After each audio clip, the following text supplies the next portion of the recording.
Hello, how are you all doing? Welcome to the most recent Duggar family news. It began with a quiet whisper. The quiet of the Pasadena night was broken by a little cough. Nothing unusual for a mother of two.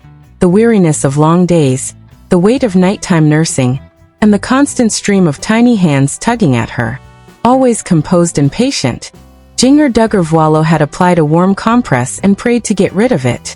However, that whisper turned into a storm in less than a day. Midway through the summer, she was shivering under 3 blankets in Los Angeles.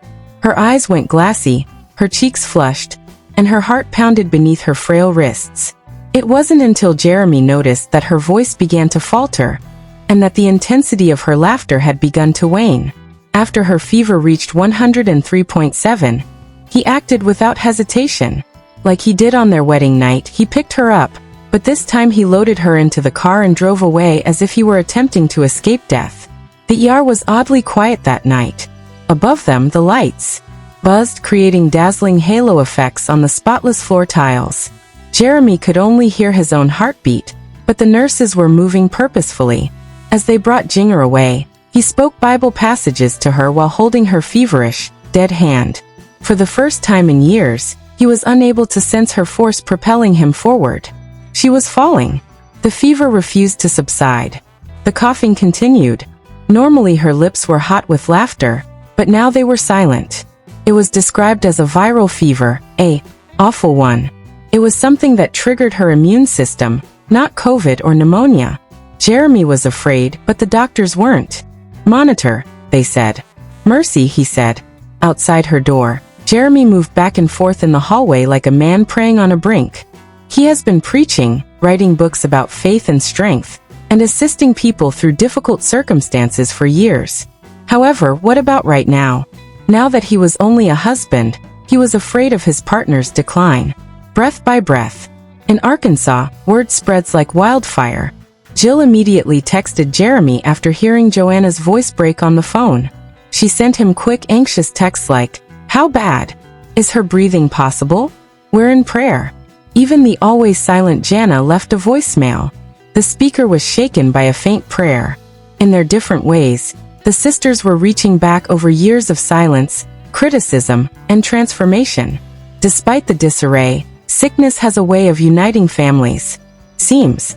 The fever was blazing, yet Jinger's thoughts drifted farther.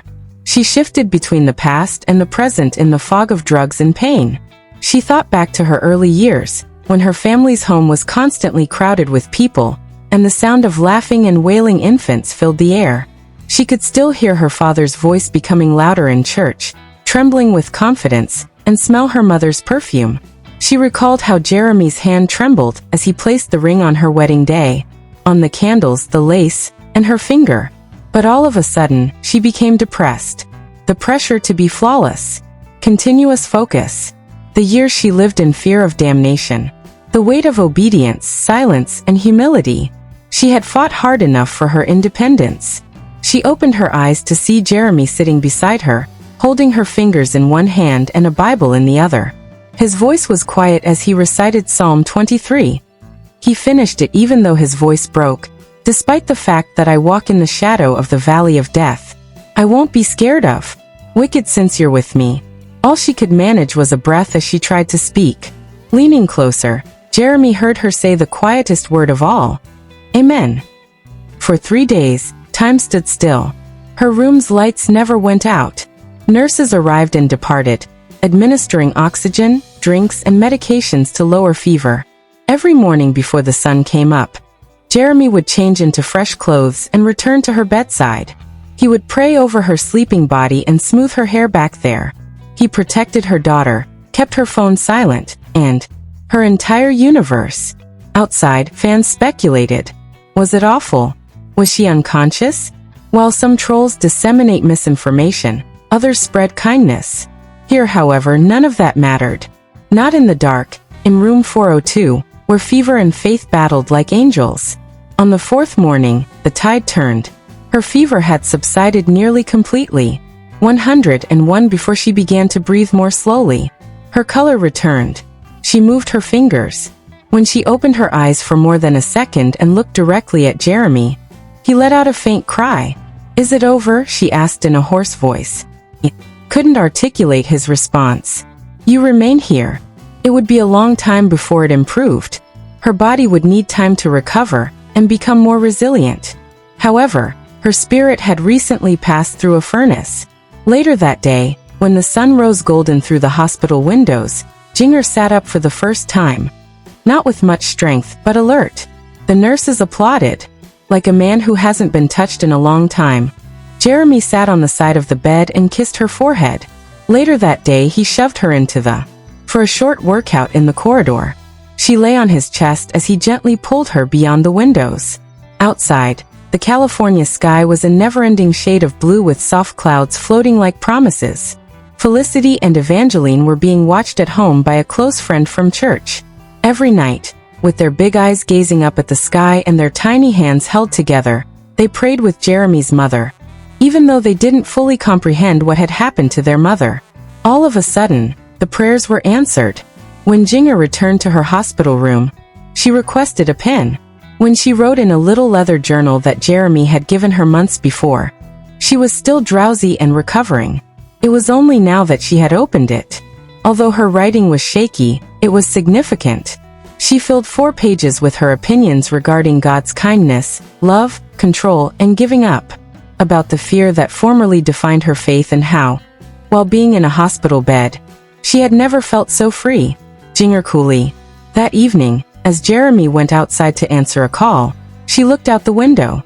Her arms were bruised from IVs and her face was pallid, but her eyes remained fixed.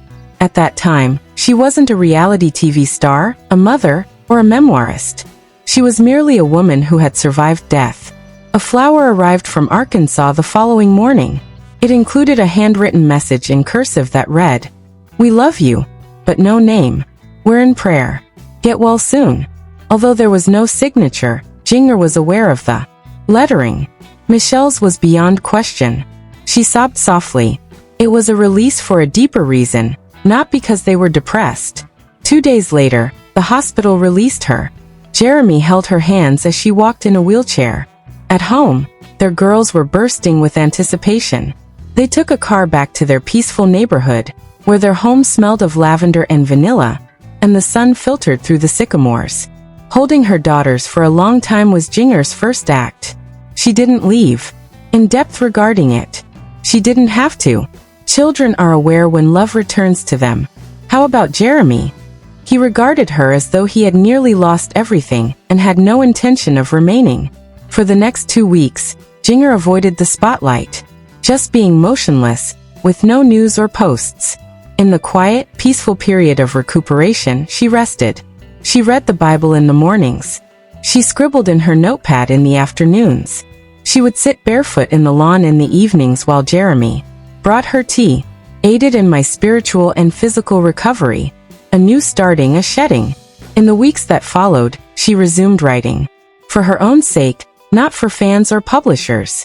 She talked of being graceful, how she had found strength even when she was weak, and how the deity she had once feared had returned her to her family, by holding her hand through feverish nights. Eventually, she returned to social media and shared just one image, a photo of her hand resting on Jeremy's hand wrapped around the hospital blanket. "I was weak, but he was strong," the text stated. "I appreciate you praying for me. Even though I'm still recovering, I'm grateful to be here." The answer was substantial. Fans, friends, and those who had witnessed her escape from spiritual bonds and enter the light left thousands of comments. She was brave, they remarked. She was blessed, they remarked. But that was not how Jinger saw herself. She believed she was being held, captured by a husband who supported her no matter what, belonged to a God who never turned away, supported by a grace that at last appeared genuine. And perhaps, just perhaps, this was the tale she was meant to tell all along. Not the on-camera tale of a courtship.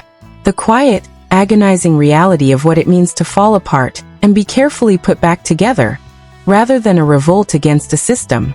In love, not in fear. The rumors are over. If you enjoy the video, please leave a comment below and follow us by signing up for the channel. Thank you.